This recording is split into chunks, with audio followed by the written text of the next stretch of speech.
Hello and welcome to Eye on the Money, the television show that gives you insights into how to improve your financial well-being as well as make your money work for you. I'm Njagi.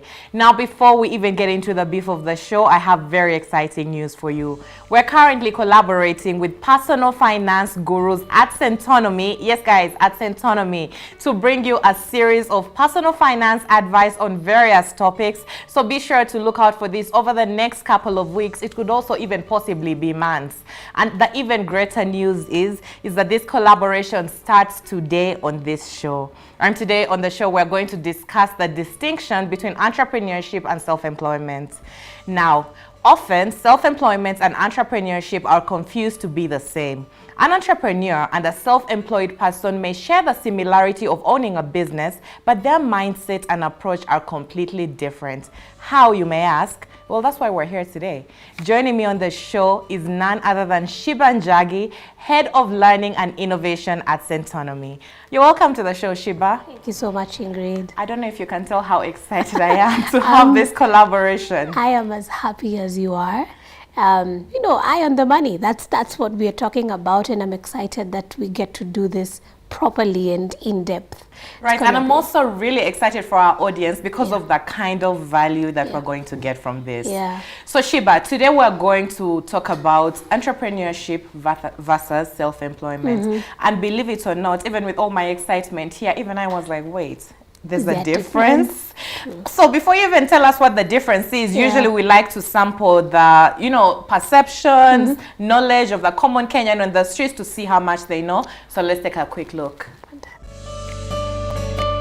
Entrepreneurship, it's the process of identifying a gap ama a market in the a gap in the market na una-employ the relevant resources ku solve your problem ama ku fill your gap yenye iko kwa hiyo market. Lakini self-employment, kulingana na mimi na feel it's a subsidiary of entrepreneurship, whereby it's also una-identify hiyo gap na unafanya umeji-employ. But entrepreneurship iko broad. So you can employ other resources kama labor from other people, capital, vitu tofauti. Okay. So entrepreneurship ni broad, self-employment ni wewe binafsi hapo unapiga your business. Entrepreneurship an entrepreneur is someone who self-employ himself and start the entrepreneurship. So you cannot each of them differentiate. You can actually differentiate and categorize in different ways, but in business language, a self-employed person and entrepreneurship, they are one thing and the same. People just do a work to make a living. They might run their own business to the way they understand, to a scale that they understand, that you call it as a self-employment or working for yourself. Now, making it more advanced by planning, strategizing to enterprise the business becomes now entrepreneurship. Self-employment is the act of you employing yourself without being liable to any other person.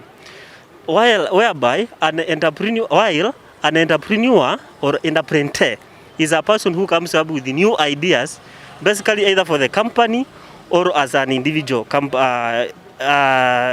individual business. Entrepreneurship is any type of business, as in it can be self-employment, it can be corporate, all of that. But a self-entrepreneur is someone who has employed him or herself with his or her own capital from the means that he or she got them. Entrepreneurship, first of all, must be a risk taker. A risk taker, that means you are liable to either profits or losses. Number two, timekeeper.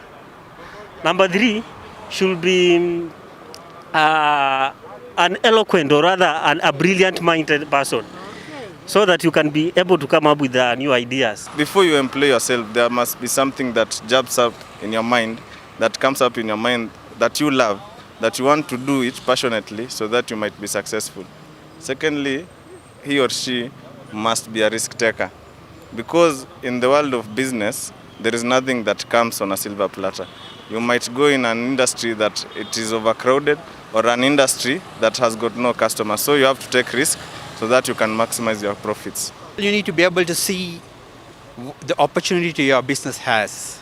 If you are running a business on your own, you might start with a small dukkha with a very simple operation. then now by the traction of business you will see how much good you can do by trying to put a lot of other aspects into perspective and different dynamics of the business. So for you to be able to see that, you should be able to see the opportunity, and also you'll have to have a very simple vision and a thinking on how to convert a self-run business into a real entrepreneurship. Yes. Entrepreneur anafaa kuwe a good decision maker, and also communication skills zake zinafaa zikuwe on point, na pia anafaa kuwe intelligent in terms of market analysis and everything to do with even his financial, putting his financial house in order. Such are the qualities of a good entrepreneur. According to me, I think self-employment is harder because, first of all, in self-employment mostly you are your own consultant, you are your own source of income, because you will find capital on your own self. So I think self-employment is more difficult than entrepreneurship. I think they are hand in hand, because you can be either self-employed and at the same time you are an entrepreneur. For you to be self-employed, you have to be an entrepreneur. Number two, you can work in any other company and still you are an entrepreneur. So these things work hand in hand. It's not hard. Nothing harder than the other, but all of them are equal. I would distinguish between being hard and not, but if you want to be success in the long term, you'll convert your business into a proper entrepreneurship where, because a lot of dynamics you'll tackle with that will give you a better mileage and a leverage for your business to be successful. So it might involve a bit of additional work for you to become an entrepreneur and then put those different aspects, but it will definitely help you in the long run, definitely also in the short run. Entrepreneurship is more involving because it is complex kidogo. Bring a lot of things into play. Unlike self-employment, it is just you yourself, you are the labor, you are the capital, you are the one giving your time, giving your intelligence in terms of intellectual property, but entrepreneurship bring a lot of forces from outside. I proceed, eh? Thank you. So Sheba, you've heard what the Kenyans think. Yeah. Just to get into our conversation today, again, like I said, personally, I was also on the edge of really, there's actually a difference. So if we're talking about an entrepreneur and we're talking about a self-employed person, what's the difference? I like how you say they have a common similarity in the fact that, you know, both of them end up running a business. But where the difference really comes in is in the attitude, it's in the mindset. You know, for someone who's self-employed, many of people who identify as self-employed people, they're just looking for an opportunity. You know, is there a business I can just get into? You're mainly thinking about, you know, the money, you're mainly thinking about the profit, you're mainly thinking about what's the quickest way for me to be able to get some money. And the biggest difference from an entrepreneur is that by the time an entrepreneur starts a business, they have already sat down to look for something very critical. And that's what we call the opportunity. They need to look for the big opportunity. Many self-employed people will probably, that's why if we walk down the street right now, Ingrid, it's so easy for us to find the same businesses, you know, 3 of the same businesses on the same line, you know, and you're wondering, so how are you guys planning to compete? What's the difference you're planning to offer? One of the key differentiators when it comes to entrepreneurs and self-employed people is the opportunity that the person has been able to identify. Entrepreneurs are driven by gaps. They are driven by opportunity. They are able to see, I can see how this particular service or how this product is being currently utilized in the market. And I can see how when I play in this market, I'm going to be doing something different. So the very first difference is in being able to identify the gap or the opportunity available. Another key differentiator is that entrepreneurship really requires the person to be more of a leader than a doer. many self-employed people have to do the work. We usually say that they are the ones who are the technician in the business, they are the ones who are the marketer, they are the CEO, they are the every single thing. But entrepreneurs get into the business knowing, yes, I might be the person who is doing everything right now.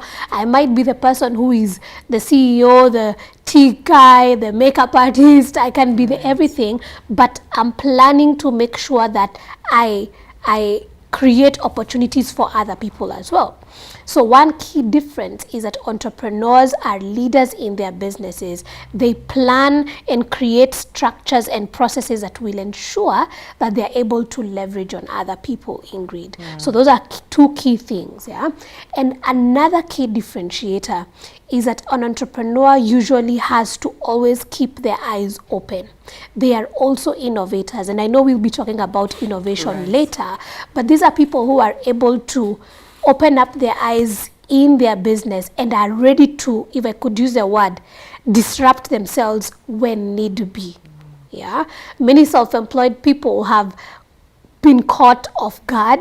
You are just running your shop, you're running your service business on Jumia, the pandemic strikes, or just something happens and it completely leaves you almost, I don't think there's anything else I can do. But entrepreneurs, we always use this word in our program, entrepreneurship program, where we say, make sure you wear, new or different glasses for you to be able to see things differently. Entrepreneurs see things differently, so they're able to do things in their businesses differently. Yeah. Oh my God, Sheba, you've done such a good job with just helping us find that differentiator. Yeah. So even as you explained to us that entrepreneurs come up with that big idea, they'll fill in, that gap that's there to just put a product that's ideally not in the market. Yeah. Someone would ask, is one better than the other? And also, if I'm trying to decide on whether going into entrepreneurship or self-employment, what should someone think about? What are the qualities of an entrepreneur? What are qualities of a self-employed person? And can you do both even? Yeah.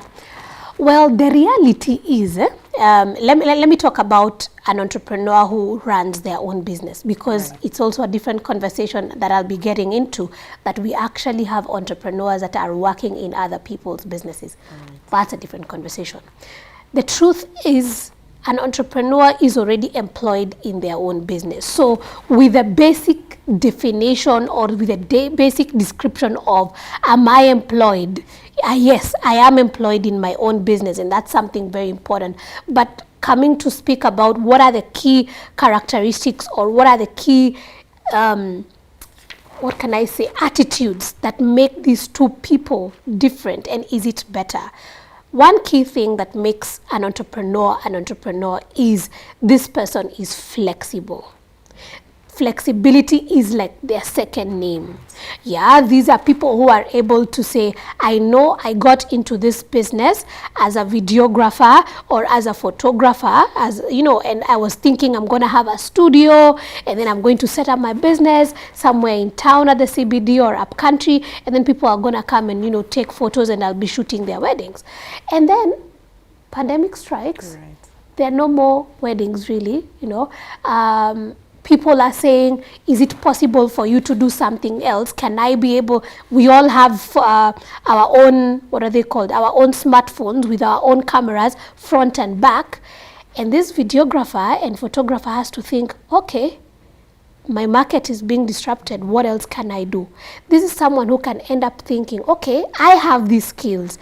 I know I wanted to set up a studio, but because I have these skills, how about I get onto YouTube, or I create a simple online session and teach people how to actually take good photos or do proper, videography. And that becomes a new product or service that this person can have. That is an entrepreneur.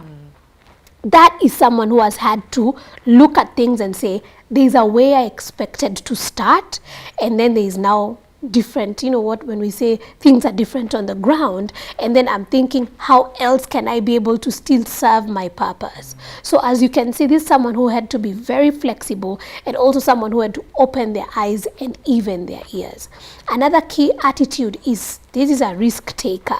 You know, this is someone who is able to say, I want to be able to expand into a new market. I've been serving in Kenya. I've been serving in a couple of cities in Kenya with this business, maybe supplying rice.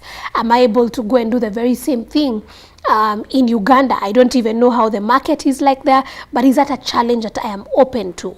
That is a very big differentiator or attitude that very many entrepreneurs have.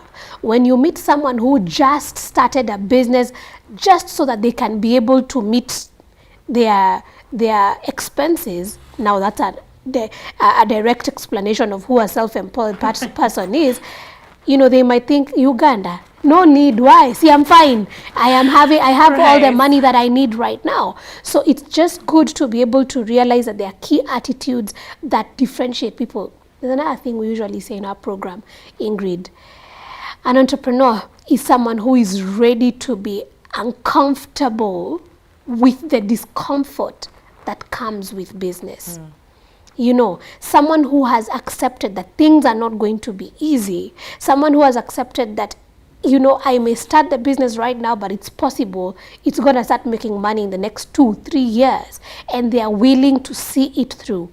You know, that's a key attitude that can only be found with someone who is ready to provide solutions.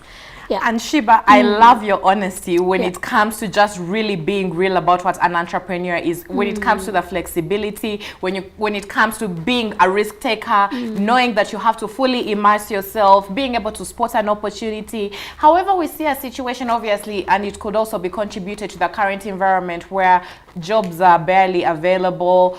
You know, if you keep a job, with the current COVID, we've seen so many people losing jobs. So there's a really big push trying to advise people to get into entrepreneurship. Yeah. But with the qualities that you've mentioned, maybe not everyone can actually do it. My question is it something you can learn?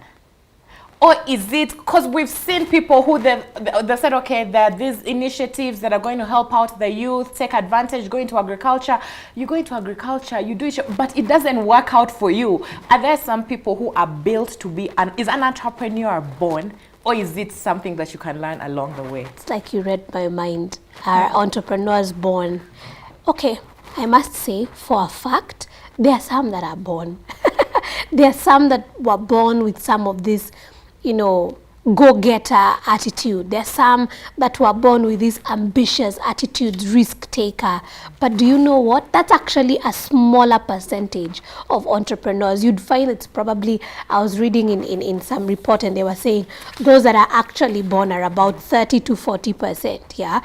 So who are the rest? The rest are actually people like me, people like you, who can actually learn all these attitudes I've shared with you, all these skill sets I've shared with you. This is something that we can go and learn.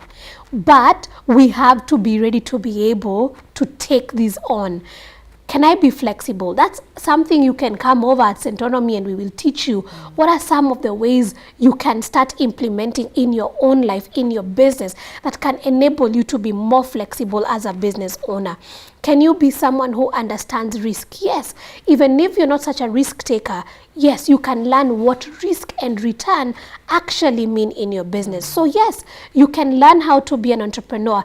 And I like how you've talked about the effects of the pandemic to our lives, yeah? And now finding a situation where you've lost your job or you have a deduction in your income, and you know what? Something that never changes are your monthly lifestyle costs. True? Right. And you're thinking, how else can I bridge that gap? And you sit down and you realize you have amazing talents. You have amazing abilities, hobbies, interests, that if you actually put your mind to it, you can convert them into something that can make you money. But what we are trying to say, and that's why we are here to have this conversation, Ingrid, is it's time that now we change our mindsets from just starting a business and running it like any other person, and learn how we can be able to apply the key skills for us to be able to run successful businesses. Because it's no longer about running a business, it's about running a business that will outlive you. Right. Yeah, and so we can learn these things. Now, Sheba, before we even take a break, and now that we're on fire, you've told us, you've been, again, very honest with, and it doesn't at all sound like something that's very simple. Yeah. Because depending on who you talk to, they'll just make it seem like if you have the initial startup capital, if you've already got a place where you're going to rent, if you already know what product you're going to put out there, you're good and ready to be an entrepreneur. Which, from what you're saying, it does not, there's a lot more that goes into it. So still staying with trying to make this decision on whether this is the path I want to take. And also I've spoken to quite a number of entrepreneurs, and actually they'll say it's one of the loneliest, hardest journeys. You literally have to devote your entire life and immerse yourself. Wish as a person who, if I had a job at Metropole and I have that salary coming in at the end of every month, you know, I even have that security. Why is entrepreneurship something that I should even consider? It sounds tough. It sounds like something that's going to suck me dry. What are the benefits? Okay, that's a really good question. And you've talked about two different people, yeah? Earlier we were talking about someone who didn't have anything, like maybe who lost their job. Right. And then now you've also talked about someone who's currently, you know, at work and is thinking, can I be able to make more money? And is it worthwhile to be able to get into business? Look, what's the definition of an entrepreneur? For me, an entrepreneur is someone who is committed, who has been able, first of all, to identify a gap, to identify an opportunity, a problem in the market, and they've been able to see, this is how I can sort out this problem. This is how I can fill this gap and make people have a better experience. And I am committing myself, the time I have, the energy I have, the money I have to be able to fill this gap. Now, if you don't feel like it, please don't do it. Right. All right. So to the question of, is it a lonely journey? Yes, it is. We've had it, we read it. I have been through it. I know it is. But are you determined to be able to fill this gap that you've been able to see? Are you determined and ready to commit to the process to be able to solve this problem? If you are, then I would say it's about time you start. Let me speak to someone who is employed, right? Like me, yeah? One of the key, you can be an entrepreneur in Metropole and also for your own business. At Metropole, all these attitudes I've shared with you, mindsets or skill sets, isn't it something that Metropole as a business would need? Absolutely. Someone who is flexible, someone who is a risk taker, someone who is disruptive, someone who is open-minded, who is seeking opportunities. And that's how you're able to even grow to different levels in this business, because you are an entrepreneur in this business, even if it's someone else's. That's what we usually call an intrapreneur. And that's when now you also sit down and say, as Ingrid, do I have extra time? Because sometimes you may not have time. But if I have some time in my week, 1 hour, 2 hours, 3 hours, that I am willing to dedicate to a problem I have seen in the market that I can solve, it's time for you to ask yourself, can I commit to the process? And if you can't, it's also okay to say no. Right. It's not, and another thing I wanted to tell you also, entrepreneurship is not for everyone. Yeah. Yeah. That's something people need to hear. Yeah, it's because I know how it's been preached, and I like being very real. I know how it's been preached, like, oh, youth, every youth now, you know, entrepreneurship is a big deal. Yes, it is a big deal, but it needs a level of commitment and dedication and also leadership. You need to be a leader in that business. It doesn't matter what business it is. You could be selling second-hand books, you could be distributing milk, you could be selling smokies or doing coaching like me, but the key elements of running a business need to be implemented in that business. And if you're not ready to do it, it's also okay to say, let me go and just be employed because I'm not able to. It's a discipline that I don't have, or I can't apply. So it's good to be real with yourself in that sense. And I feel like that's where you even save yourself a lot of wasted time, money, efforts, and all the rest. I really beg that we put a slight pause on the conversation right now, because I have to take a very quick break. But if you're our audience at home, remember you can be a part of this conversation by sending your feedback and comments to our social media handles at Metropole TV KE on Facebook, Instagram, and Twitter. We'll be right back.